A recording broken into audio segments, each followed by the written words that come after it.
Isang mapagpalang araw, makasaysayang araw sa lahat sa inyo na nagmamahal na tunay sa Diyos at sa bayan.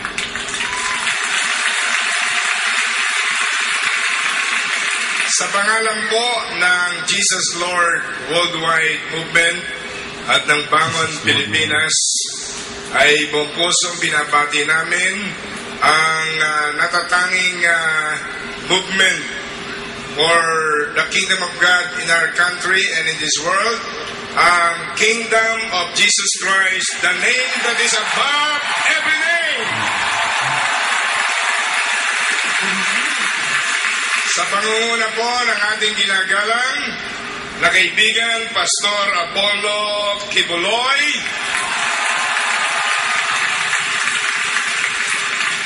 at sa lahat po ng mga pastors, workers, members, congratulations sa inyong Thanksgiving Worship Presentation Day. Kanina po, sabi ko sa holding area ng mga kasama nila Ate Neneng Lizada, Ate Ingrid Canada, at ng ating ginagalang na spiritual leader, Pastor Apollo Kibuloy, sabi ko po sa kanila, nakita ko mga nakaputi, naalala ko yung Revelation 3:5. Sabi ko ng Revelation 3:5, yung maging mapagtagumpay hanggang sa huli. Hindi ko pupurahin ang kanilang pangalan sa aklat ng buhay sa langit. Dadamitan ko sila ng puting damit. Iyaharap ko sila sa aking Ama at sa aming mga anghel. Revelation 3:5. Kaya buong puso po ang pagbati ko sa inyong lahat sa isang movement na pinangalan ng ating Diyos, the Kingdom of Jesus Christ, the name above every name, King of Kings and Lord of Lords.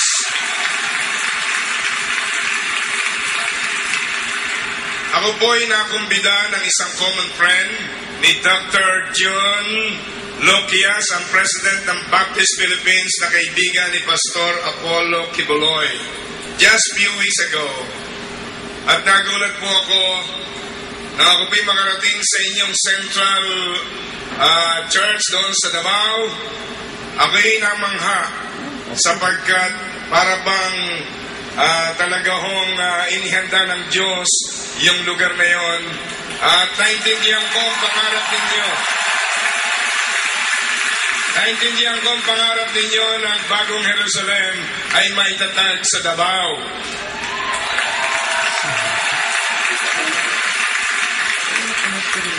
Sabi ho sa akin ni Pastor Apollo Kibuloy, alam mo, Brother Eddie, matapos na mag-shake hands tayo kanina at magyakapan, bigla kong naalala yung pangarap ko nung March 8, 2008 na dumating ka rito, nagkamayan tayo at nagyakapan tayo.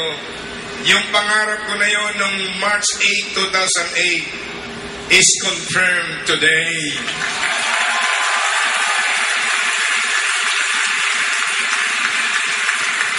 Salamat sa maapoy, hindi maligamgam, maapoy na pagtanggap ng inyong spiritual leader sa inyong abang lingkod.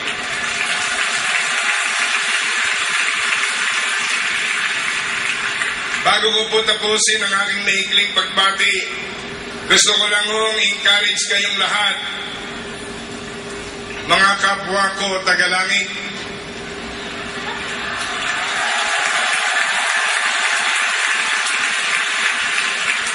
Ang sabi po ng pangalan ng inyong ministry, the Kingdom of Jesus Christ. Naalala ko po yung sinabi ng Muslim brother natin kanina, kinote niya yung model prayer ni Jesus, Our Father who art in heaven, hallowed be thy name, thy kingdom come, thy will be done on earth as it is in heaven. Ano po ang relasyon nito sa darating na eleksyon? Narito kaming mga kandidato hindi para mangampanya. Narito kami upang magsabi ng amen sa inyong misyon.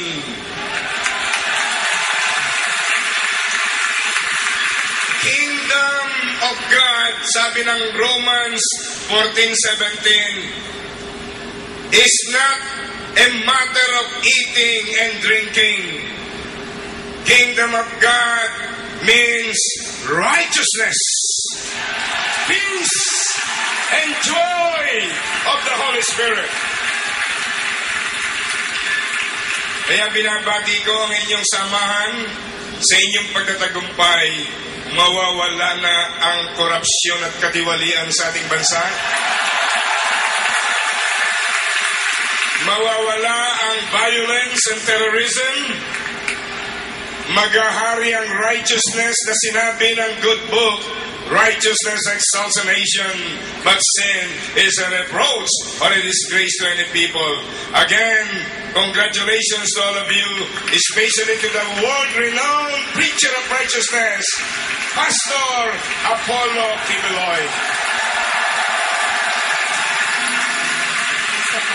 Thank you so much, Brother Eddie.